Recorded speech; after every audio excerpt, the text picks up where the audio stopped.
Assalamualaikum warahmatullahi taala wabarakatuh dan salam sejahtera. Selamat tengah hari saya ucapkan kepada semua pendengar dan penonton sekalian.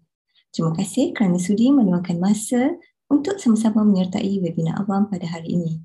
Untuk makluman, ini merupakan webinar awam siri keempat daripada 7 anjuran College of Ophthalmologists, Academy of Medicine Malaysia bersempena dengan sambutan Hari Penglihatan Sedunia 2021.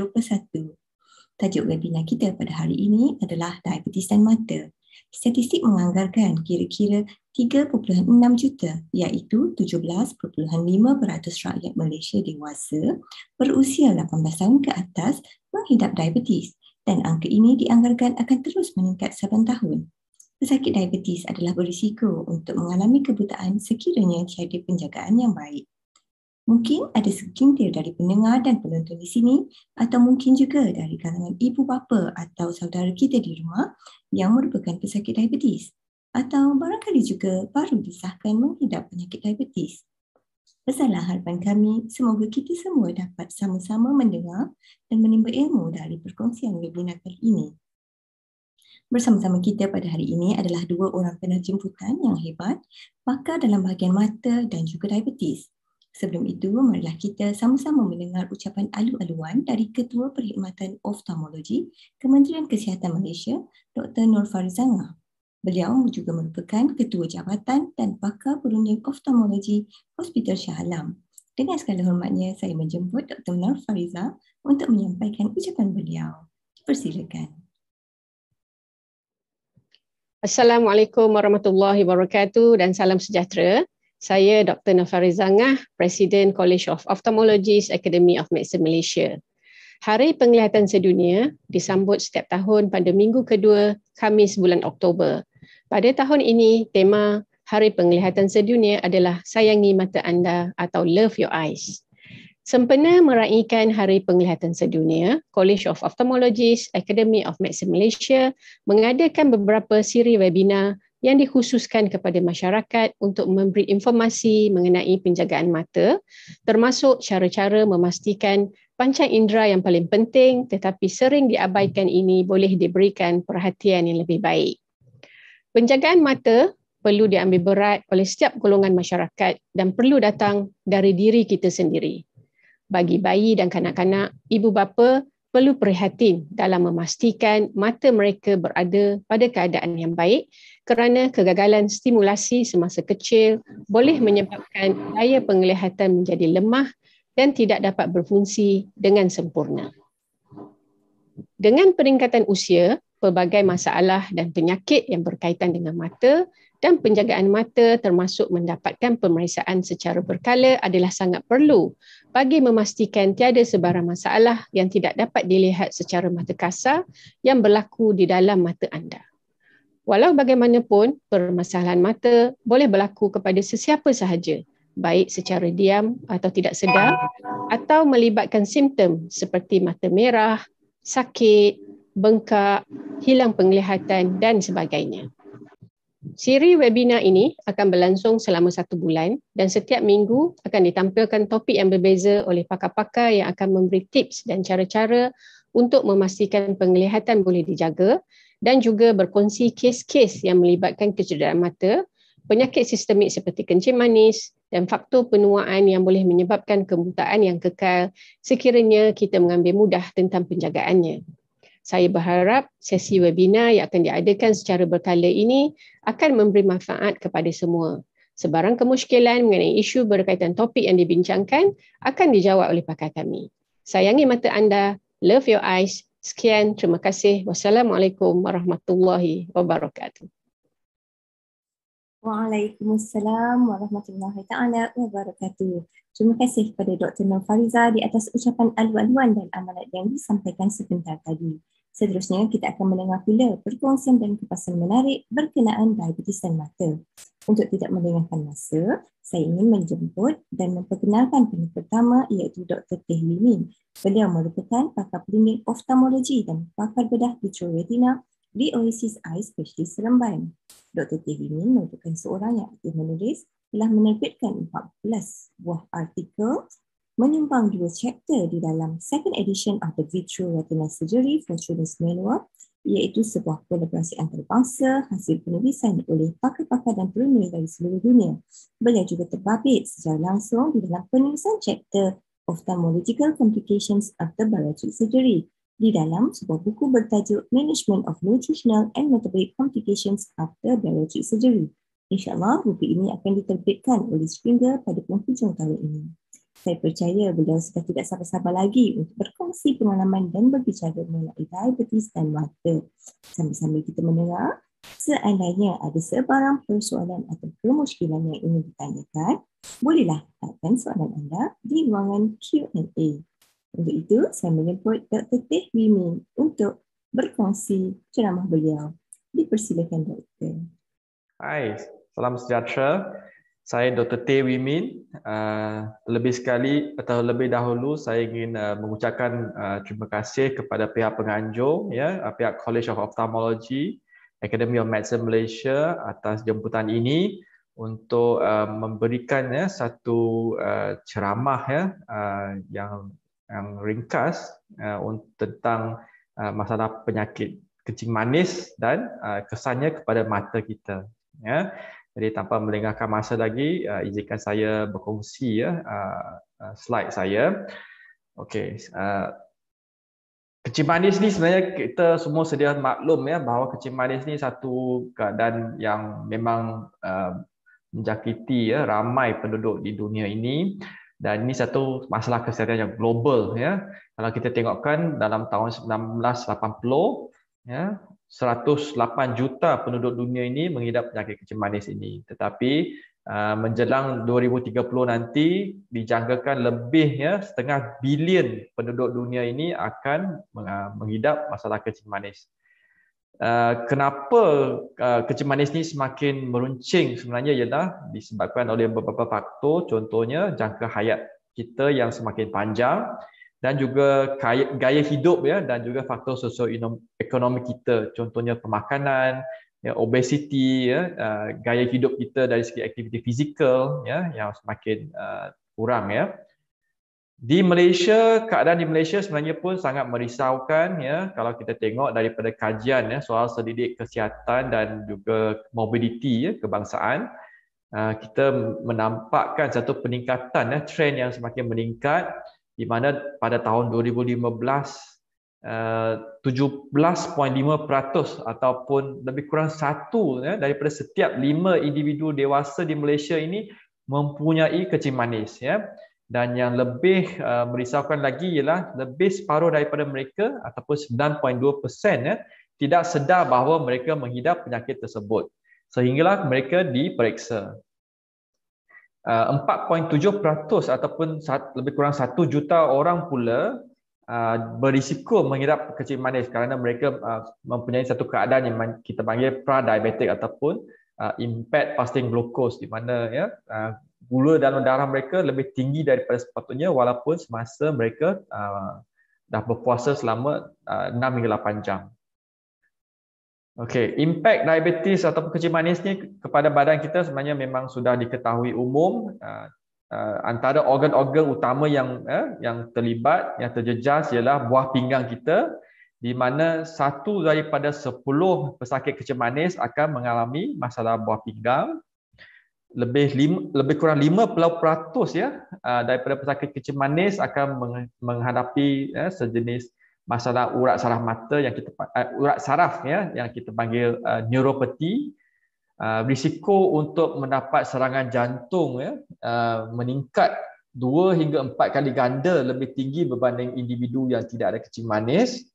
Risiko serangan angin ama ataupun stroke meningkat sebanyak 5 kali ganda berbanding biasa, dan risiko amputasi pemotongan kaki dalam individu yang mempunyai kencing manis ni adalah 27 kali ganda lebih tinggi berbanding dengan individu yang tidak mempunyai kencing manis. Jadi bayangkan impaknya kepada kualiti hidup kita.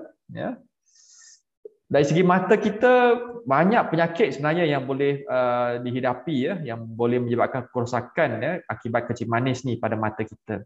Tetapi 3 keadaan yang lazimnya dihidapi oleh pesakit kencing manis Yang boleh membutakan ialah retinopathy diabetik, katarak dan juga glaukoma. Jadi saya akan lebih menguraikan secara lebih terperinci dalam tiga-tiga penyakit ini. Okey, bagi masalah mata yang lain yang boleh dihidapi sebenarnya ialah mata kering, ya, sebab mata kita menghasilkan air mata apabila dirangsang, ya, oleh urat saraf juga, ya. Jadi kalau urat saraf yang membekalkan kelenjar air mata kita tu kurang berfungsi dengan baik, jadi mata kita pun boleh menjadi kering. Kita sedia maklum bahawa, ya, pesakit kencing manis memang mempunyai sistem imun ketahanan badan yang lebih lemah berbanding dengan individu yang sihat. Jadi mereka lebih cenderung mendapat jangkitan kuman, dan ini tidak terkecualilah mata kita, ya, jangkitan kuman yang boleh berlaku di keliling mata kita. Kerosakan urat saraf boleh berlaku juga pada urat saraf yang mengawal pergerakan otot mata kita, ya. Jadi itu pun boleh menyebabkan gangguan kepada penglihatan kita. Pesakit kencing manis juga boleh mengalami, ya, rabun penglihatan yang boleh menjadi secara agak mendadak, ya. Itu boleh disebabkan oleh kencing manis, ya, yang tidak terkawal, ya, menyebabkan pembekakan dalam kanker semula jadi dalam mata. Okey, saya akan pergi kepada retinopathy diabetik ini dulu, ya. Retinopathy sebenarnya satu kerosakan pada urat saraf mata ataupun retina akibat kencing manis, dan semua pesakit kencing manis berisiko mengalami masalah retinopathy ini. Mengikut statistik daripada Kementerian Kesihatan Malaysia tahun 2007, lebih 1/3 daripada pesakit kencing manis di Malaysia sudah pun mempunyai masalah retinopathy diabetik, dan daripada jumlah ini, ya, 1/6, ya, lebih kurang 15.6% atau 1/6 daripada mereka sudah pun mengalami gangguan penglihatan mereka akibat diabetic retinopathy.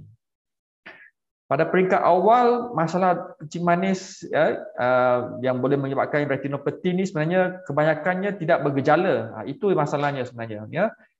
Kalau kita tunggu sehingga, ya, bergejala barulah kita berjumpa dengan doktor, kadang-kadang itu mungkin sudah terlambat. Jadi saringan pemeriksaan mata berkala sangat penting, ya, untuk kita mengesan golongan pesakit kencing manis ni yang berisiko tinggi untuk mengalami kehilangan penglihatan. Faktor-faktor risiko untuk retinopathy diabetik ni termasuklah jangka masa anda menghidap penyakit kencing manis, ya. Lebih lama anda menghidap kencing manis, maka lebih tinggilah risiko anda untuk mendapat retinopathy. Kawalan kencing manis yang tidak bagus juga, ya, meninggikan risiko anda untuk mendapat kerosakan pada retina anda. Obesiti, ya, penyakit darah tinggi, kegagalan buah pinggang, stroke, penyakit jantung, kolesterol tinggi dan juga kekurangan darah ataupun anemia, ya, pun merupakan faktor risiko yang boleh menyebabkan retinopathy diabetik. Merokok dan juga ibu yang mengandung sebenarnya pun boleh mendapat retinopathy ini secara lebih agresif, ya. Jadi kita kena berhati-hati juga dalam golongan ini. Okey. Dari segi obesiti, ya, sebenarnya kita tahu, ya, bahawa Malaysia ni memang Malaysia boleh, ya, sebab kita nombor 1 di Asia Tenggara ini, ya, dari segi peratusan orang dewasa yang mempunyai obesiti, iaitu 44%, ya. Jadi memang sangat merisaukan. Okey. Retinopathy diabetik ni sebenarnya boleh digolong dalam beberapa kategori, ya. Kategori ini ialah kategori bukan proliferatif, bermaksud dia belum sampai ke tahap ada pembentukan salur darah baru yang tak normal, ya. Jadi tanda-tanda retinopathy bukan proliferatif yang awal ni contohnya seperti, ya, bintik-bintik merah yang kita boleh lihat, ya, di sebelah kiri, ya, gambar di sebelah kiri, akibat, ya, pembekakan saluran darah ataupun kebocoran saluran darah itu. Di gambar sebelah kanan pula kita boleh melihat, ya, ada kawasan yang mana ada tumpuk-tumpuk warna jingga dan juga kepulan-kepulan yang berwarna, ya, putih seperti di bawah sini. Ini semua tanda-tanda bahawa urat mata kita sebenarnya sudah tidak begitu sihat, ya. Bila ada kepulan-kepulan ya seperti kapas ini ya, ini bermaksud sebenarnya kematian sudah berlaku terhadap sel-sel urat saraf mata kita. Bagi retinopati diabetik jenis proliferatif ya, ini yang sudah mempunyai salur darah baru yang tidak normal ya. Seperti dalam gambar di sebelah kiri ini awak boleh lihat ya, ada salur darah baru yang tidak normal ni ya. Salur darah baru yang tidak normal ni sebenarnya dia tidak mengikut cabang-cabang ya salur darah yang biasa, dan dia tidak mempunyai satu aliran ya yang tetap seperti saluran darah yang lain dalam mata. Ya, jadi contohnya seperti contoh seperti terumbu karang ya di sebelah kanan ni ya, ini sebenarnya satu contoh saluran darah yang tidak normal. Jadi saluran darah yang tidak normal ni sebenarnya sangat bahaya kerana ia boleh bocor ya dan berdarah pada bila-bila masa, menyebabkan keadaan seperti gambar di bawah ini ya, kita nampak ada takungan darah ya dalam mata yang semestinya sudah mengganggu penglihatan pesakit tersebut. Ada satu kategori lain ya, kencing manis retinopati ya, diabetik ni, di mana kita panggil mereka panggil keadaan ini sebagai advanced diabetic eye disease ya. Satu keadaan mata yang sudah peringkat yang kritikal lah. Kadang-kadang terlampau teruk sampai kita tidak boleh berbuat apa-apa sudah ya. So apa yang berlaku ialah saluran darah baru ni dia boleh berdarah, ataupun kalau dia mengecut sekalipun dia akan meninggalkan satu lapisan parut ya, seperti parut di hadapan retina kita, dan apabila parut ini mengecut dia akan menyebabkan tarikan pada retina dan boleh menjurus kepada kelekangan ya, pemisahan urat mata kita, retina kita daripada bola mata, dan ini semestinya akan membutakan mata kita.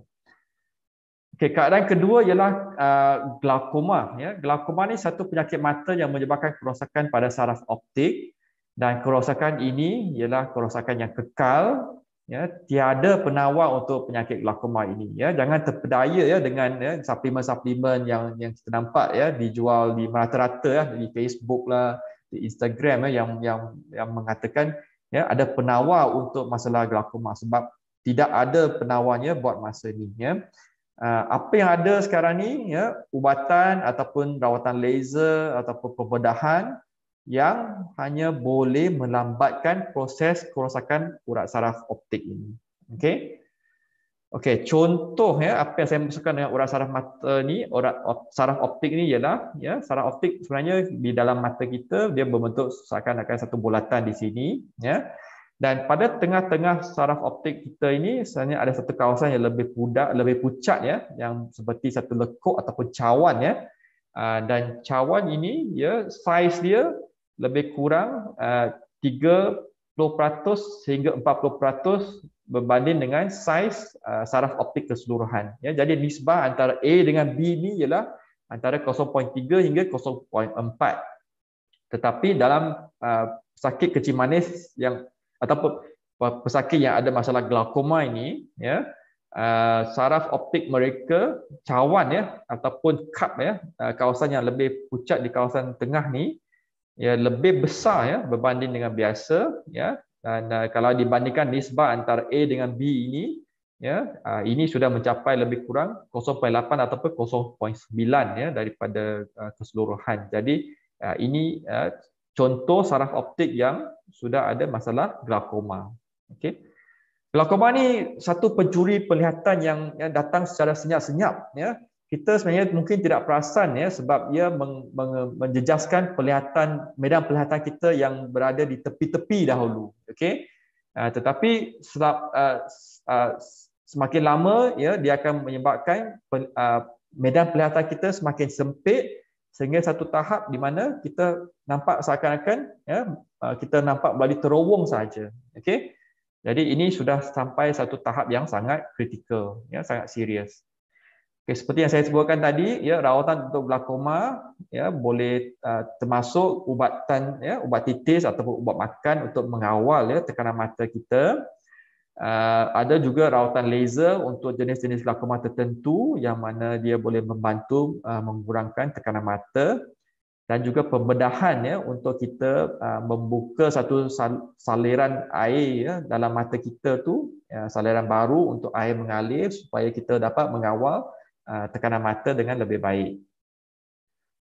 Okey, keadaan mata ketiga yang sering berlaku lah ya di kalangan pesakit kencing manis ataupun ya di kalangan semua orang dewasa yang dah berumur ialah katarak ya. Katarak sebenarnya satu fenomena kanta kita yang menjadi keruh secara semula jadi dalam mata apabila usia kita sudah meningkat.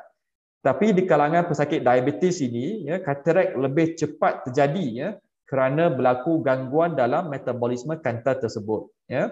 Dan berbanding dengan glaukoma ya, katarak ini sebenarnya satu keadaan yang boleh dirawat ya. Kita boleh memulihkan kembali, mengembalikan kembali penglihatan anda ya. Jadi jangan teragak-agak sekiranya ada katarak ya, segeralah berjumpa dengan doktor mata ya, di mana kita boleh buat rawatan ya. Okey.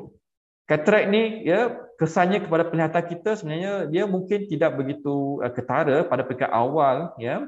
Okey, ini ialah kanta semula jadi dalam mata kita ya, dan apabila dia mula menjadi keruh secara beransur-ansur, pandangan kita tu ya akan menjadi lebih pudar ya, pudar warna, dari segi keterangan cahaya tu memang akan makin pudar sampai satu tahap di mana dia sudah menjadi masak putih ya. Jadi penglihatan kita memang tidak ada lah ya. Dan bayangkan ya, ada pesakit kita yang teragak-agak untuk datang sehinggalah mereka dah tak nampak langsung ya, dah jadi kira buta ya, di mana ya katarak mereka sudah begitu masak sekali. Dan kalau mereka datang, kita akan menasihatkan untuk membuat rawatan pembedahan katarak ya. Itu satu-satunya cara untuk merawat katarak ya buat masa ni ya, tidak ada cara lain selain membuat pembedahan di mana kita mengeluarkan ya katarak ya, kanta yang sudah keruh ini, dan menggantikannya dengan satu kanta baru yang jernih ya. So pembedahan katarak sebegini ya mampu memulihkan penglihatan ya seseorang ya. Kalau kita nampak di sini ya, yang anak mata yang sudah putih terus menjadi anak mata yang jernih kembali ya. Dan pembedahan ni sebenarnya tidak mengambil masa yang lama sebenarnya ya. 10 hingga 15 minit saja kalau tidak ada apa-apa masalah ya. Jadi ya, kesannya begitu ketara ya, begitu signifikan kepada pesakit, dan cuma memerlukan rawatan yang begitu singkat masanya ya. Jadi jangan teragak-agak sekiranya anda mempunyai masalah katarak. Ia satu keadaan yang boleh kita rawat dan boleh kita pulihkan penglihatan anda. Okey, masalah mata yang lain yang boleh berlaku di kalangan pesakit kencing manis ni ya, contohnya masalah jangkitan kuman ya di keliling kelopak mata, kulit mata kita ya. Dia boleh menjadi lebih serius dan boleh merebak ke kawasan lain. Masalah kepada ya kelenjar minyak pada kelopak mata kita pun ya, ini salah satu keadaan yang boleh berlaku juga. Okey, bagi pesakit di bawah ni ya, ini satu siri gambar ya. Kalau kita melihat gambar di tengah ni ya, mata kirinya seakan-akan juling ke dalam sedikit ya. Dan apabila pesakit ini melihat ke belah kanan, kita nampak ya dua-dua matanya bergerak dengan baik sekali. Tapi apabila kita menyuruh pesakit ini melihat ke belah kiri, kita nampak mata kiri beliau ya tidak dapat bergerak ke belah kiri ya. Jadi ini salah satu ya kerosakan pada urat saraf kranial ya yang bertanggungjawab dalam pergerakan otot mata kita. Okey. Saya pun ada sebut tadi bahawa ya rabun penglihatan kita boleh berubah secara mendadak apabila kencing manis kita tidak terkawal ya.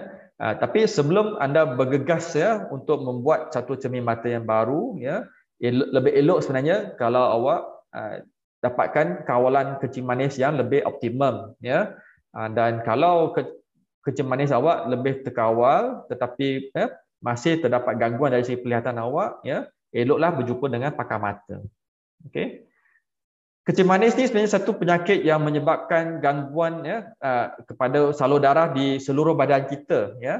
Jadi di mata kita juga tidak terkecuali ya, dia boleh menyebabkan ya salur darah dalam mata kita tersumbat ya, seakan-akan mendapat stroke ya dalam mata kita. Jadi keadaan ni pun sebenarnya boleh membutakan kita sebenarnya. Okey, sekiranya anda seorang pesakit kencing manis ya, anda mungkin risau ya, dan juga terfikirlah bilakah saya patut memeriksa mata saya ya. Sebenarnya untuk retinopati ya, diabetik ini, pemeriksaan mata pertama itu haruslah dijalankan semasa anda sudah didiagnosa dengan kencing manis, terutamanya kalau kencing manis awak jenis yang kedua ya, type 2 diabetic ya, di mana sebenarnya mereka tidak tahu ya, berapa lama mereka sudah mengidap penyakit kencing manis ini. Jadi seelok-eloknya selepas anda sudah dapat tahu anda ada kencing manis ya, dapatkan pemeriksaan mata. Okey. Bagi kencing manis jenis 1 ya, type 1 diabetic ini, mereka sebenarnya akan mendapat tanda-tanda kencing manis tu lebih awal ya, dan biasanya mereka akan mendapat rawatan lebih awal dan lagi lah ya. Jadi jangka masa di mana mereka harus menjalani pemeriksaan mata itu lebih lambat lah ya, daripada 3 hingga 5 tahun selepas anda mendapat tahu anda ada kencing manis tahap yang jenis 1. Okey. Bagi wanita yang mempunyai kencing manis ya, sebelum mengandung ya, sebelum mengandung lagi anda mempunyai kencing manis dan anda ingin mengandung, elok dapatkan pemeriksaan mata terlebih dahulu ya, sebelum anda mencuba untuk mendapatkan anak, sebab kita akan pantaulah ya, keadaan mata tu dengan lebih teliti sekiranya sama ada berlaku kerosakan ke tak dalam urat saraf mata. Okey. Bagi ibu mengandung yang menghidap kencing manis semasa mengandung ya, ini jenis kencing manis yang khas yang kita panggil GDM ataupun gestational diabetes ya. Kalau anda didapati mengalami GDM ni ya, anda haruslah mendapatkan pemeriksaan mata sekali sekurang-kurangnya semasa anda didiagnose dengan GDM ini ya. Dan doktor mata anda akan menasihati bilakah susulannya akan datang. Okey, sekiranya anda disarankan ya untuk menjalani pemeriksaan mata, apa yang lazimnya dibuat ialah yang paling asas sekali sebenarnya ialah ujian ketajaman penglihatan ya, di mana kita akan meminta anda membaca daripada catur carta penglihatan yang didapati di rata-rata tempat lah, di klinik kesihatan, di klinik swasta, ya, hospital swasta, okay, kedai-kedai cermin mata, ya. Lain daripada itu, ya, kita akan memeriksa urat saraf mata anda menggunakan satu alat yang kita panggil direct ophthalmoscope, ya.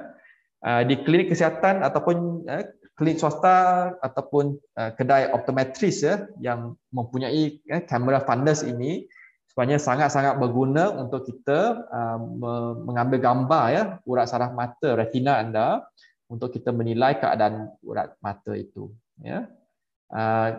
Kalau anda dirujuk ke pakar mata ya, pemeriksaan mata tu ya boleh dilakukan sama ada menggunakan slit lamp ya ataupun satu mikroskop ya untuk melihat urat saraf mata anda, ataupun menggunakan indirect ophthalmoscope ini yang dipakaikan pada kepala ya. Okey, selepas menjalani saringan mata yang pertama ini, ya, seseorang pesakit kencing manis ni biasanya harus menjalani pemeriksaan mata yang susulan ya, sekurang-kurangnya sekali setahun, walaupun tidak ada apa-apa kerosakan yang berlaku ya dalam urat saraf mata. Pemeriksaan yang lebih kerap, contohnya setiap 3 hingga 6 bulan, bergantung kepada keadaan mata anda. Dan saringan ini boleh dibuat di mana-mana klinik kesihatan, klinik swasta ataupun kedai optometris lah yang mempunyai kemudahan. Dan semestinya ya pakar-pakar mata ya mempunyai kemudahan ini untuk memeriksa mata anda. Rujukan ke pakar mata haruslah dibuat sekiranya terdapat tanda-tanda yang berisiko tinggi lah ya. Jadi kesimpulannya ialah kencing manis ni sebenarnya satu epidemik yang semakin berleluasa, dan pelbagai keadaan mata boleh berlaku akibat daripada kencing manis ini ya. 3 sekawan yang paling teruk ya yang boleh membutakan anda ialah retinopati diabetik, katarak dan juga glaukoma ya. Tapi dapatkanlah saringan awal mata anda supaya kita dapat mengesan apa-apa masalah dan memulakan rawatan dengan lebih awal supaya kita harap kita boleh mencegah daripada kerosakan yang lebih serius, yang kekal ya, yang boleh membutakan. Okey. Jadi sebelum saya mengakhiri, saya nak tunjukkan satu gambar ya, pesakit yang memang dah sampai peringkat teruk lah ya. Jangan biarkan mata anda ya, mata kita ni sampai ke tahap begini, sebab kalau ke doktor pakar mata yang boleh menjalankan pembedahan retina sekalipun ya, ini peluang untuk mengembalikan penglihatan tu sangat-sangat rendah. Okey. Okay, jadi terima kasih atas perhatian anda, dan saya bersedia untuk menjawab apa-apa soalan nanti. Sekian, terima kasih.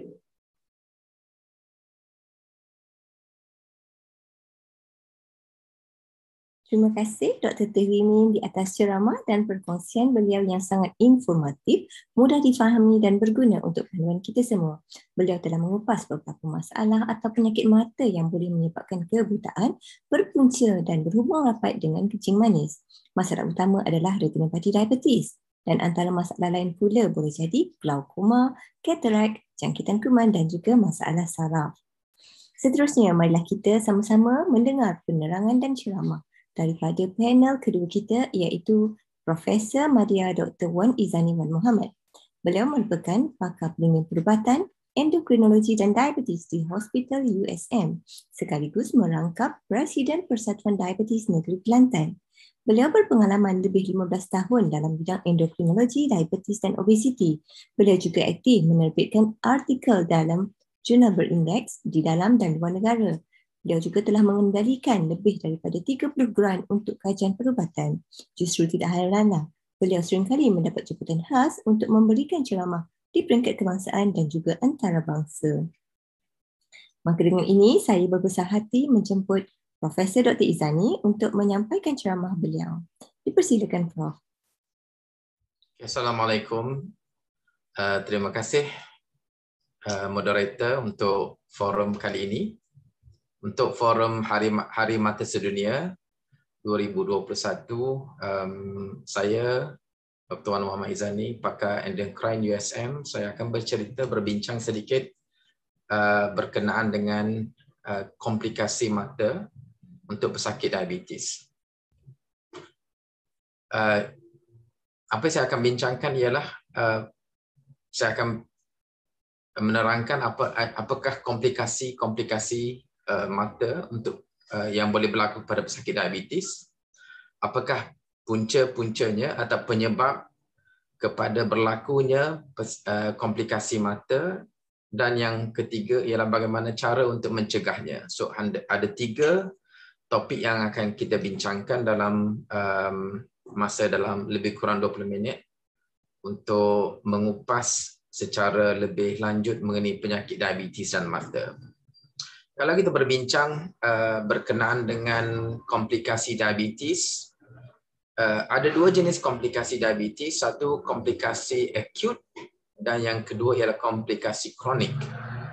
Komplikasi kronik yang disebabkan oleh penyakit diabetes yang komplikasinya untuk tempoh yang panjang. Penyakit komplikasi akut ialah dalam tempoh masa yang singkat, contohnya hypoglycemia.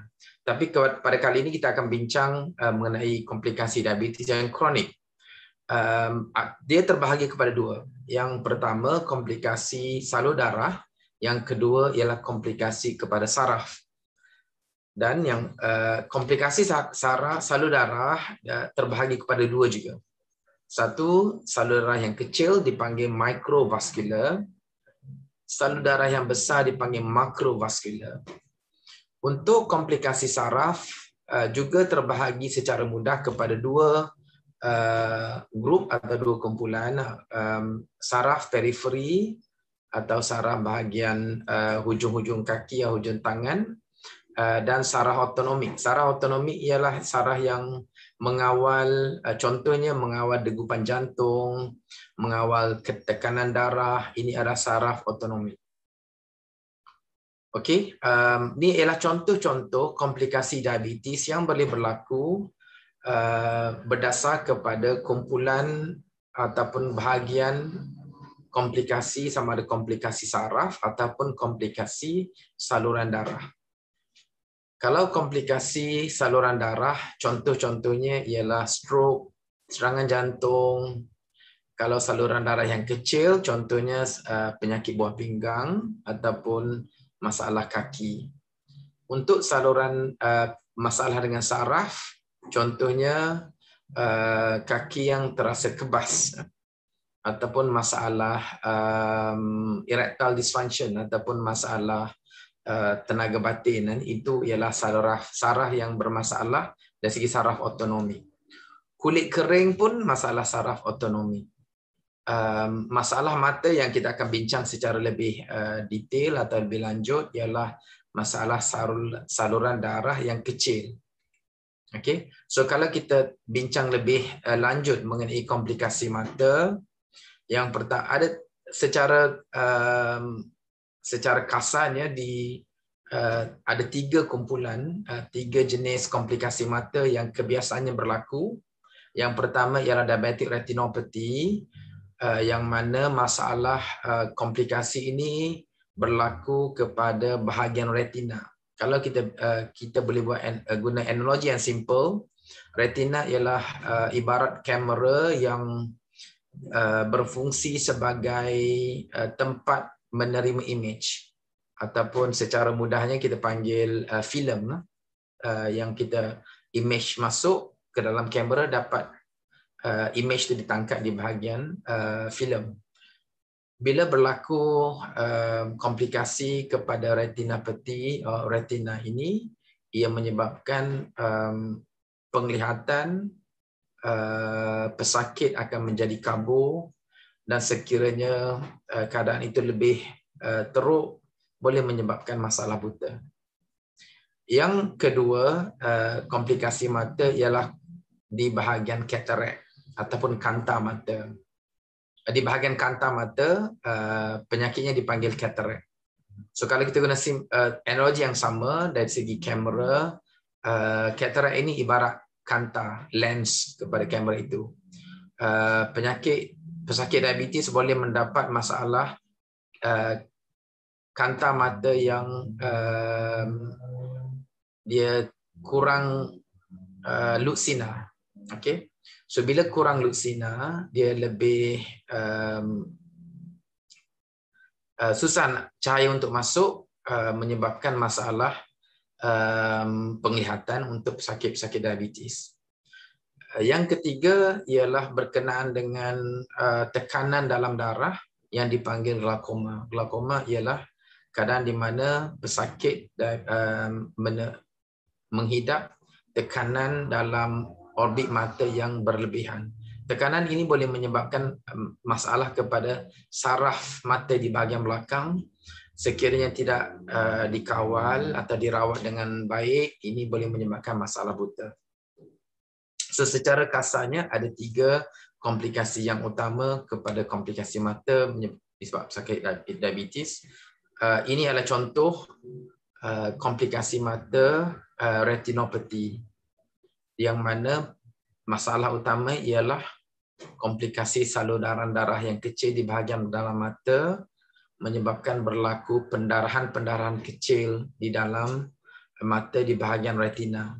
So kalau mudah kita tengok dari segi gambaran yang image ini, foto, orang yang normal dia akan nampak gambar yang penuh tanpa ada cacat, cahaya yang terang, kontras cahaya pun nampak sempurna.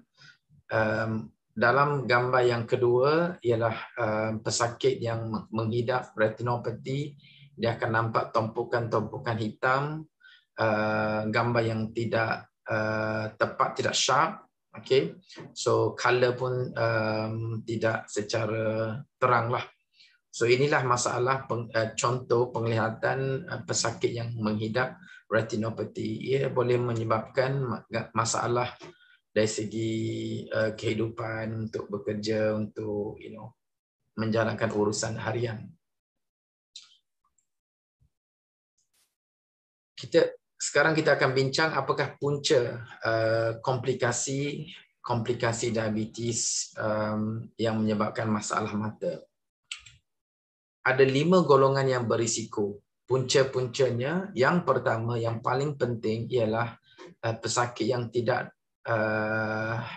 atau yang menghidap diabetes yang tidak terkawal, mempunyai kawalan diabetes yang tidak terkawal. Okey, itu yang pertama. Kebanyakan pesakit yang menghidap komplikasi mata ialah pesakit yang rawatan diabetesnya tidak terkawal. Yang kedua, tekanan darah tinggi. Tekanan darah tinggi yang berlebihan, yang tidak terkawal boleh menyebabkan masalah mata untuk jangka masa yang panjang. Golongan yang ketiga ialah pesakit yang mempunyai aras kolesterol yang tinggi. Dan yang keempat ialah perokok. So perokok juga adalah golongan yang berisiko untuk menghidap komplikasi diabetes, komplikasi mata untuk pesakit diabetes. Yang kelima ialah faktor keturunan atau faktor genetik.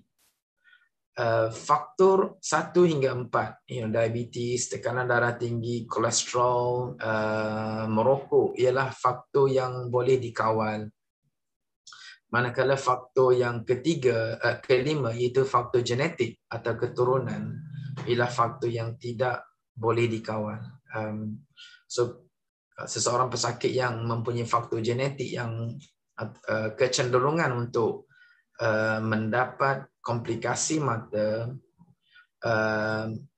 seharusnya mengawal diabetes, mengawal tekanan darah tinggi, mengawal aras kolesterol dan tidak merokok, kerana faktor-faktor lain yang boleh dikawal boleh mengurangkan kebarangkalian atau kemungkinan berlakunya komplikasi mata. Ibu yang mengandung yang menghidap diabetes atau kita panggil gestational diabetes juga golongan yang berisiko tinggi untuk mendapat diabetic retinopathy ataupun masalah retinopathy bagi pesakit diabetes. Seseorang yang mengidap diabetic retinopathy boleh bertambah teruk dalam tempoh kehamilan. Pesakit yang sudah ada diabetes, hamil, sekiranya pesakit itu sudah menghidap diabetic retinopathy, kebarangkalian diabetic retinopathy boleh bertambah teruk dalam tempoh kehamilan. So yang paling penting, pesakit-pesakit yang menghidap diabetes mengandung gestational diabetes ataupun pengidap diabetes yang mengandung yang juga mengalami diabetic retinopathy perlulah menjaga diabetes dengan baik supaya tidak berlaku diabetic retinopathy yang bertambah teruk. Okey, yang ketiga apa yang kita nak bincang ialah bagaimanakah cara untuk mencegah. Cara untuk mencegah komplikasi-komplikasi mata untuk pesakit diabetes. So yang paling mudah, saya guna kaedah simple A, B, C and D actually. Kita tengok A, B, C. A bermula dengan A1C.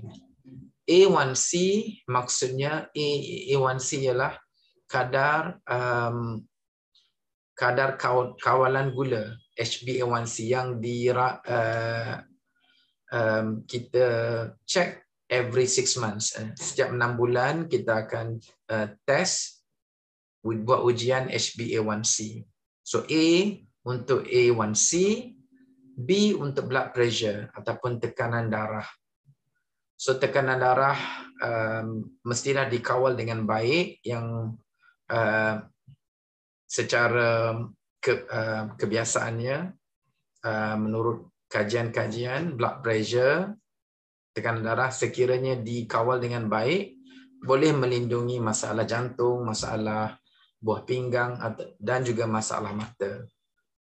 C ialah untuk kolesterol, dalam bentuk kolesterol in English. So pesakit diabetes perlu juga mengawal kandungan kolesterol. Dan ada tambahannya ialah D. D for don't smoke.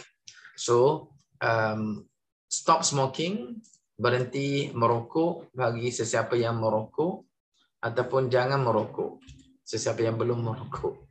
Dan E ialah eye examination. So secara berkala pesakit diabetes perlu menjalani pemeriksaan mata secara menggunakan kamera ataupun dilated eye yang pemeriksaannya lebih detail.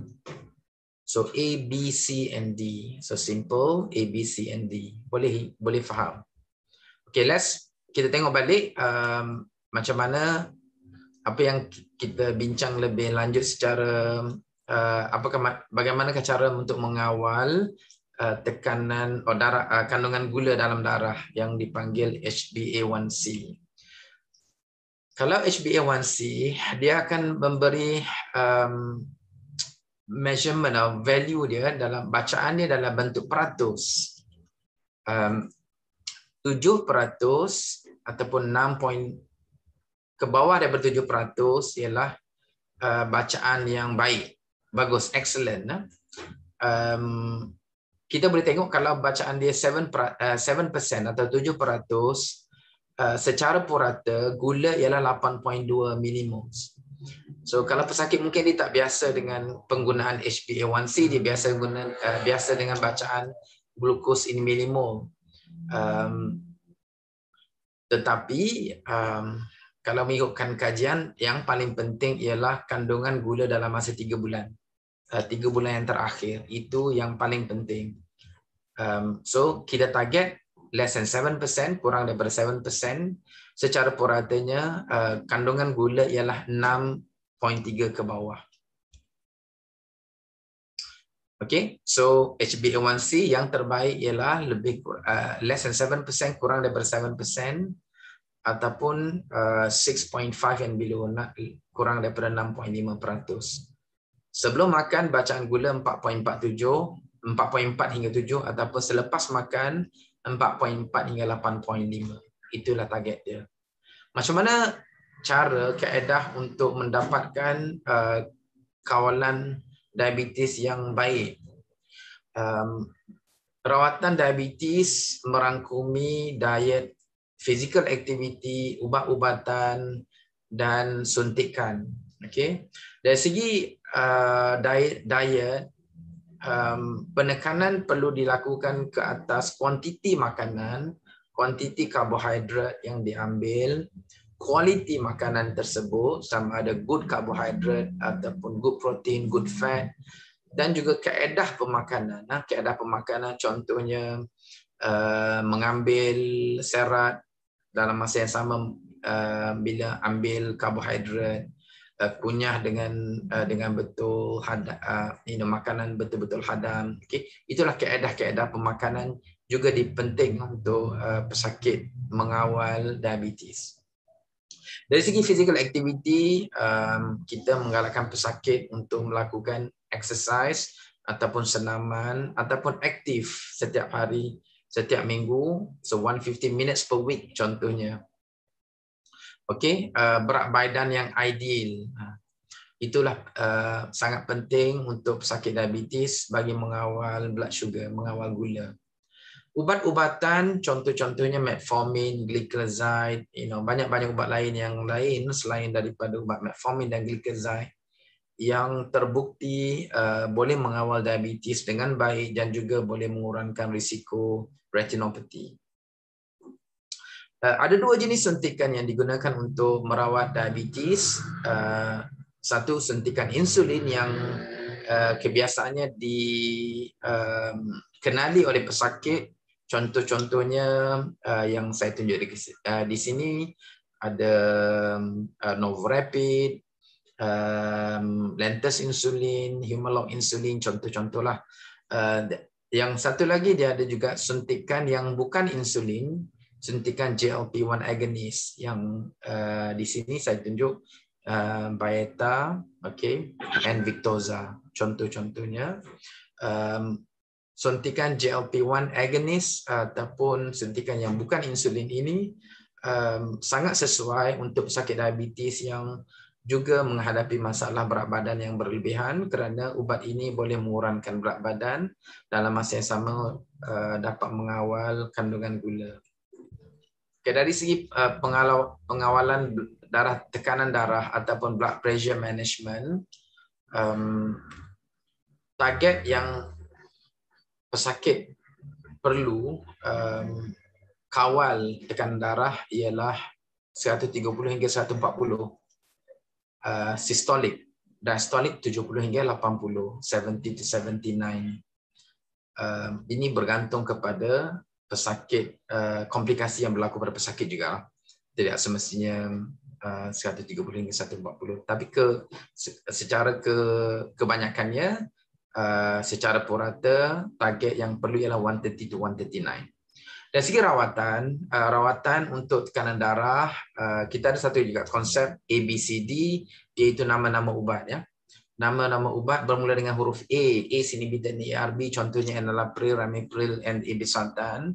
B yang beta blocker, C calcium channel blocker, contohnya amlodipine, felodipine, and then D diuretics. Okay, so inilah rawatan-rawatan untuk darah tinggi yang kebiasaannya doktor akan guna, bergantung kepada kesesuaian pesakit, bergantung juga kepada sama ada pesakit itu mempunyai penyakit-penyakit lain. Contohnya kalau dia ada darah penyakit buah pinggang, dan kebarangkalian doktor akan menggunakan ACE inhibitor ARB itu adalah tinggi. So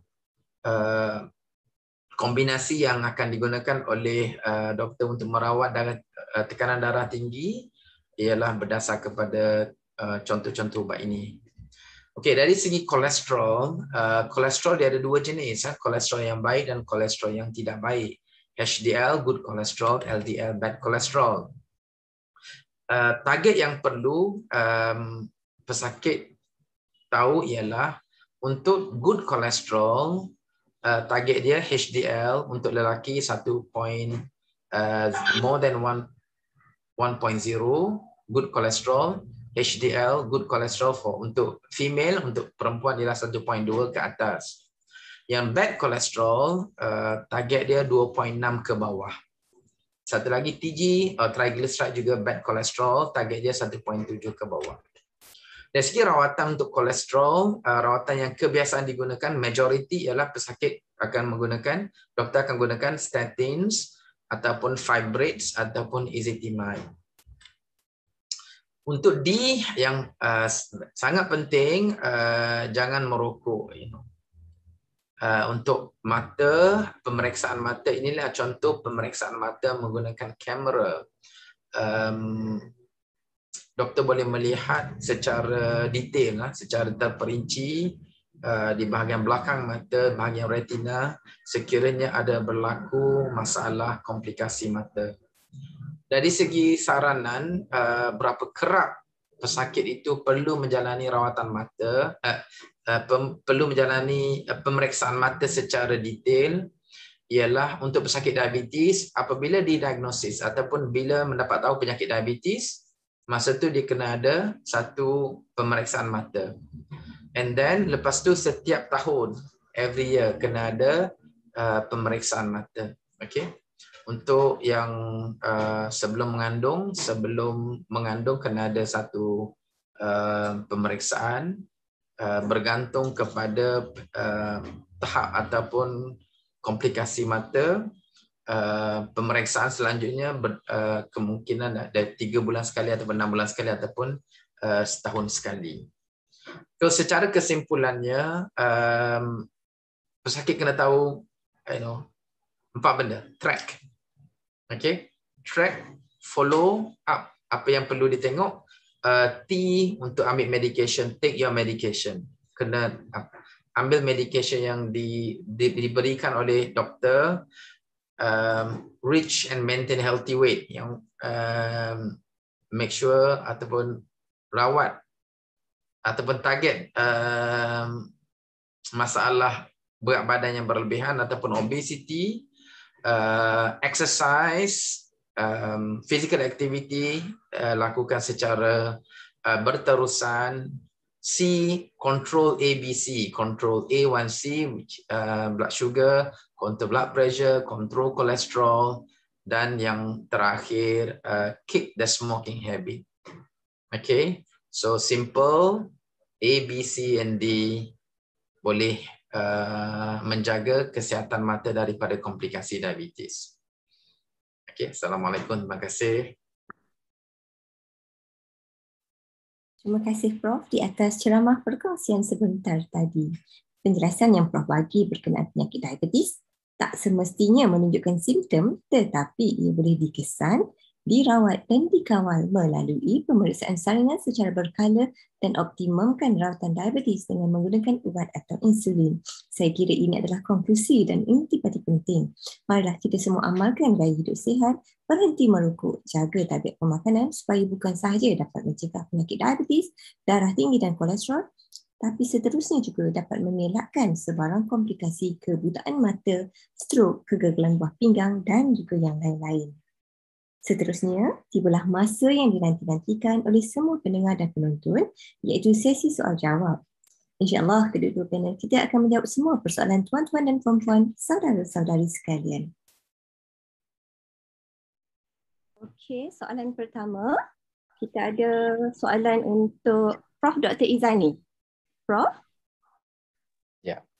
Okey, soalannya berbunyi, adakah kawalan kencing manis akan lebih baik dengan menukar tablet ataupun ubat makan kepada suntikan insulin?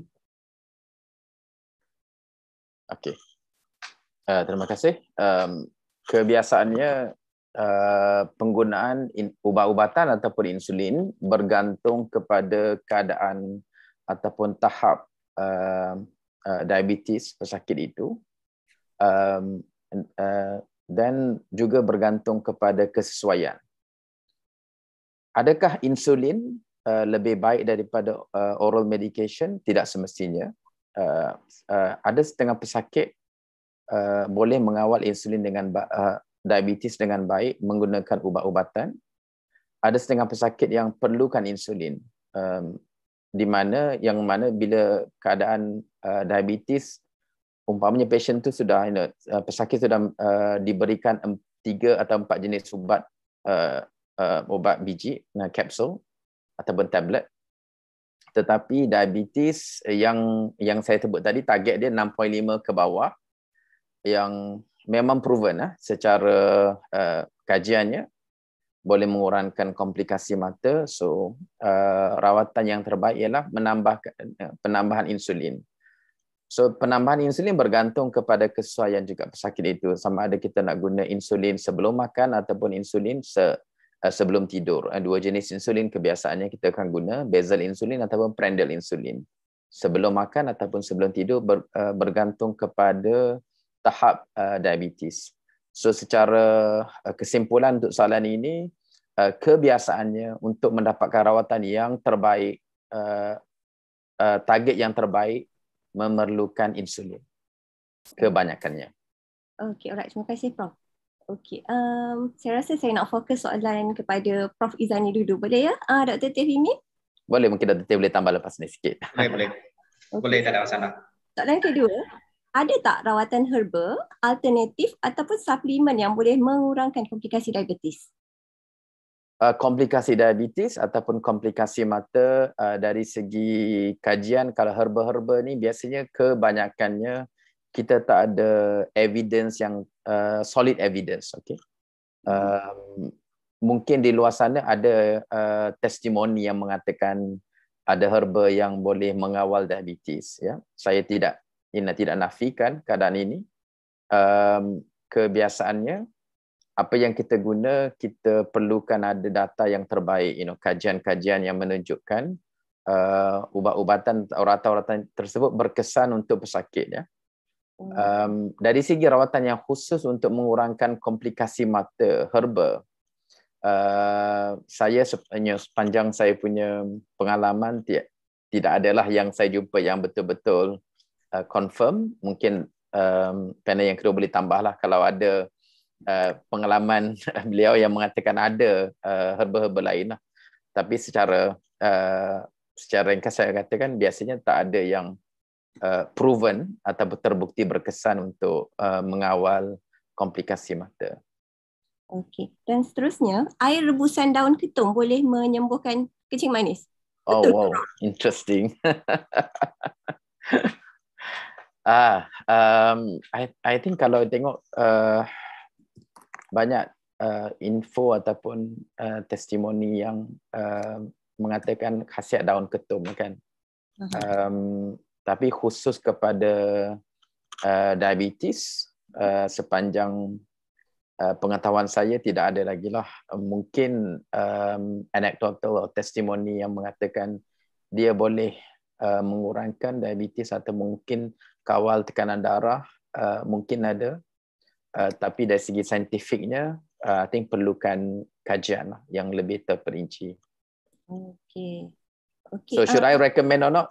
I don't think so at this moment. Okey, Prof. Prof, mungkin satu soalan terakhir. Apa kaitan antara kolesterol tinggi, bacaan tekanan darah yang tinggi dengan komplikasi kencing manis pada mata? Ya, I mean kalau kita tengok kajian-kajian, banyak kajian yang menunjukkan penggunaan setengah ubat kolesterol boleh membantu mengurangkan komplikasi mata.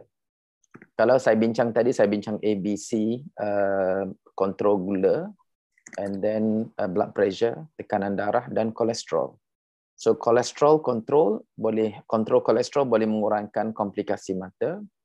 Tapi dari segi pilihan ubat kolesterol tu, contohnya fenofibrate ya. Dalam satu kajian Fields tadi yang menunjukkan penggunaan fenofibrate dapat mengurangkan komplikasi mata retinopati. So itu ialah di luar, dari segi bukannya sebab kolesterol itu turun, tapi penggunaan fenofibrate itself. So sangat penting pesakit diabetes untuk mengurangkan komplikasi mata menggunakan ubat kolesterol, and then menggunakan ubat kolesterol yang contoh yang saya sebut tadi ialah fenofibrate. Okay, so kolesterol kena kontrol, blood pressure kena kontrol, HbA1c kena kontrol. Tapi pemilihan ubat untuk kolesterol, recommendation ialah fenofibrate. Okay, alright. Okay, terima kasih Prof. Saya kira penjelasan Prof tu dah macam sangat clear ya. Setelah kita pergi ke soalan untuk Dr. Tehwimin. Okay, Dr. Tehwimin. Yes, okay, seandainya seseorang pesakit kencing manis, dia mengambil ubat di klinik kesihatan ataupun klinik private, di manakah mereka boleh mendapatkan eye screening?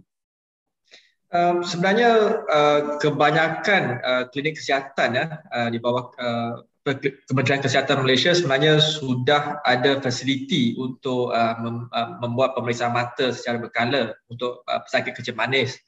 Ya, tetapi khususnya sebenarnya kalau kita nak tengok kepada retinopathy diabetik lah ya, mereka memerlukan satu mesin kamera fundus yang khusus untuk mengambil gambar ya. Tetapi kalau mereka tidak ada mesin ini pun biasanya mereka akan dirujuk pesakit itu akan dirujuk ke klinik kesihatan yang berdekatan yang mempunyai fasiliti tersebut ya. Tetapi kalau tak ada mesin ni pun sebenarnya saringan untuk mata ya, sebenarnya tidak memerlukan banyak peralatan yang khas ya. Yang pentingnya kita buat saringan dari segi penglihatan ya. Jadi carta penglihatan tu sebenarnya saya rasa terdapat di semua klinik kesihatan ataupun klinik swasta yang membuat medical check up lah ya. Dan lain daripada tu sebenarnya kalau ya penglihatan mereka daripada ujian penglihatan tu sendiri ya, kalau penglihatan memang dah tidak begitu bagus, itu pun sebenarnya sudah cukup ya untuk kita lebih peka dan berhati-hati dan mungkin perlu dirujuk kepada pakar mata lah untuk pemeriksaan selanjutnya. Okey, alright. Terima kasih Dr. Tehwimin. Okey, saya baru dapat makluman Prof Izani minta izin untuk berundur dahulu. Okey, terima kasih banyak Prof. Terima kasih. Jadi kita akan teruskan sesi soal jawab dengan Dr. Tehwimin. Terima kasih banyak Prof Izani. Okey, Dr. Tehwimin. Soalan seterusnya. Ya. Bagaimanakah seseorang pesakit kencing manis itu boleh menjadi buta? Okey, seperti yang saya telah huraikan sikit ya dalam slide saya tadi ya, 3 keadaan biasa yang membutakan ya bagi pesakit kencing manis ni ialah satu, retinopathy diabetik tu sendiri ya, sebab ini berkaitan dengan kerosakan pada urat saraf mata ya. Jadi apabila urat saraf mata kita dah rosak, itu memang akan menyebabkan penglihatan kita berkurang ya. Sampai tahap buta pun ada ya. Nombor 2 ialah glaukoma. Glaukoma sebenarnya memang pesakit kencing manis lebih berisiko tinggi untuk mendapat masalah glaukoma ini, dan kalau ada masalah glaukoma sebenarnya kerosakan pada urat saraf optik kita adalah kerosakan yang kekal ya.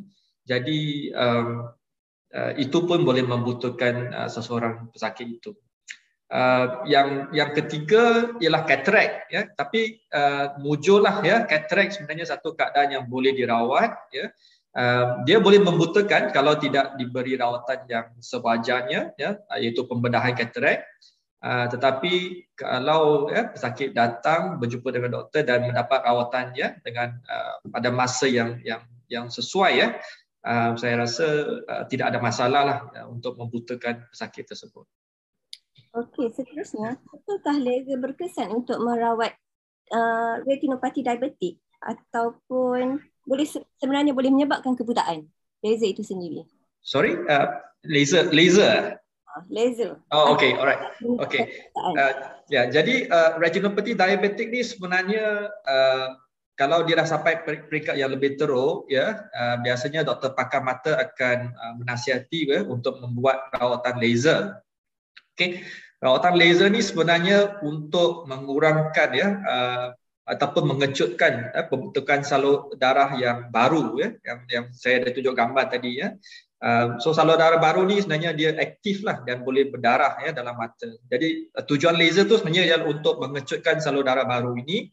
Tetapi kalau ya proses ataupun keadaan tu masih lagi aktif ya, jadi kadang-kadang kita semasa membuat rawatan laser tu ya, salur darah yang tak normal ni dia dah pecah ya, dah bocor dan menyebabkan pendarahan. Jadi ada kalanya pesakit ya beranggapan bahawa laser itu sendiri yang telah menyebabkan beliau buta ya, tetapi itu tidak benar lah ya, sebab rawatan laser ni sebenarnya kita nak cuba menyelamatkan ya keadaan mata tu ya, bukan nak membutakan pesakit ya. Okey, soalan seterusnya, untuk bagi pesakit yang mengandung dan mengalami retinopathy diabetik dan doktor menasihati pesakit tersebut untuk menjalani rawatan laser, adakah laser tersebut selamat untuk ibu mengandung tersebut dan apakah kesannya kepada bayi yang dikandungkan? Okey, ya, sebenarnya adalah selamat ya untuk wanita mengandung yang mempunyai retinopathy diabetik yang perlu dirawat dengan laser ya, untuk menjalani rawatan laser ini ya. Jadi sebab rawatan laser ni khusus kepada mata sahaja, ia tidak akan melibatkan ya rawatan ya kepada salur darah ya ataupun sistem peredaran darah emak mengandung wanita mengandung itu. Jadi dia tidak ada kesan pada bayi, dia cuma ada kesan pada mata wanita tersebut. Okey, alright. Okey, berapakah peluang untuk pesakit retinopathy diabetik untuk melihat kembali selepas sebarang rawatan laser ataupun pembedahan dibuat? Okey. Ia bergantung sebenarnya kepada betapa teruknya ya keadaan mata itu ya sebelum mereka mendapatkan rawatan ya.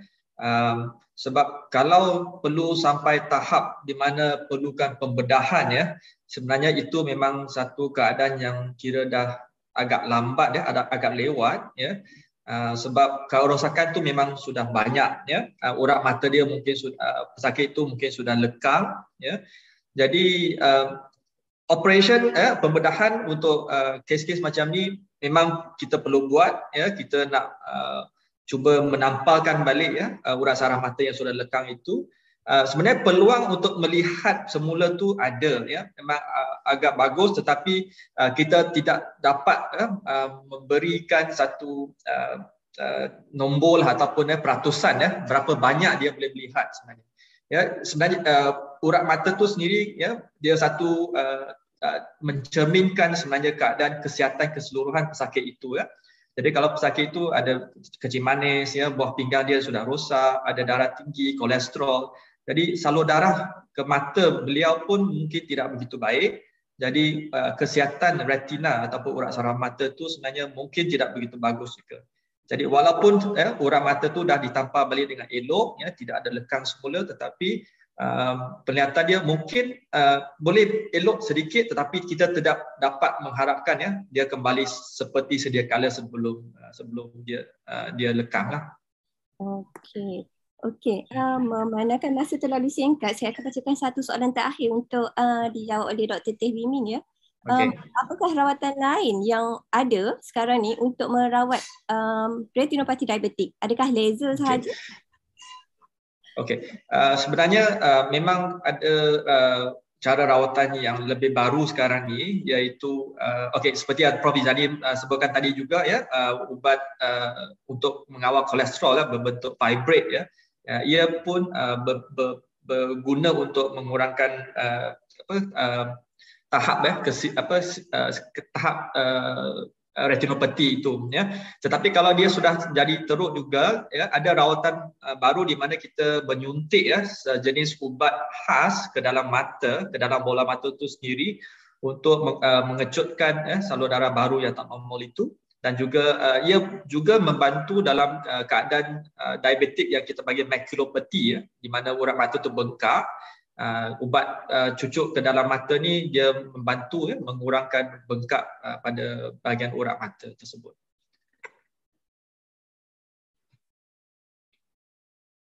Dr. Syahidah, mic tidak. Terima kasih banyak Dr. Teh Wee Min di atas penjelasan sebenarnya ringkas tapi sangatlah kita kata terperinci, mudah sangat untuk difahami. Terima kasih juga pada Prof. Izani yang terpaksa berundur dulu tadi. Okey, kedua-dua panel telah berkongsi ilmu dan pengalaman mereka, malahan telah menjawab semua persoalan dengan baik. Terima kasih Daun Keladi. Lain kali kami akan jemput lagi. Okey, saya kira dengan berakhirnya sesi Q&A tadi, maka siri webinar kali ini sudah hampir sampai ke penghujungnya. Diharapkan semua peserta webinar berpuas hati dan beroleh manfaat daripada perkongsian ahli-ahli panel kita. Okey, sebelum terlupa, sebenarnya kita ada menganjurkan pertandingan video TikTok berkenaan diabetik dan mata, dan pihak penganjur telah menerima banyak video, mendapat sambutan yang baik, namun masih dalam proses penilaian. Pemenang video tersebut akan diumumkan pada sesi webinar yang akan datang, dan video-video TikTok tersebut juga akan ditayangkan di siri webinar akan datang. Okey, sebelum saya mengakhiri webinar kali ini, bagi pihak College of Ophthalmologists Academy of Medicine Malaysia, ingin saya wawarkan berkenaan 3 lagi webinar awam yang telah dijadualkan. Webinar siri kelima bertajuk Diabetes and Eyes, which is actually macam yang webinar hari ini juga, diabetik dan mata, tetapi dalam bahasa Inggeris. Jadi tajuknya Diabetes and Eyes, akan berlangsung pada 13 hari bulan 11, hari Sabtu ini, jam 1 tengah hari. Dua panel jemputan khas pada hari tersebut adalah Dr. Hazlita, pakar perunding oftalmologi medico retina dari Hospital Gleneagles Kuala Lumpur, dan Datuk Dr. Zanaria Hussein, pakar perunding perubatan endokrinologi dari Hospital Putrajaya. Dan seterusnya pada 25 bulan 11, webinar siri ke-6 bertajuk penyakit mata di kalangan kanak-kanak akan berlangsung, diikuti dengan webinar terakhir pada 27 bulan 11 bertajuk Eye Diseases in Children. Pendaftaran awal boleh dibuat dengan mengimbas QR code, yang mana pihak pengajar akan tayangkan flyer selepas daripada webinar ini, dan peserta boleh scan, imbas pada QR code itu untuk membuat pendaftaran awal. Untuk itu saya akhiri siri webinar pada kali ini. Terima kasih.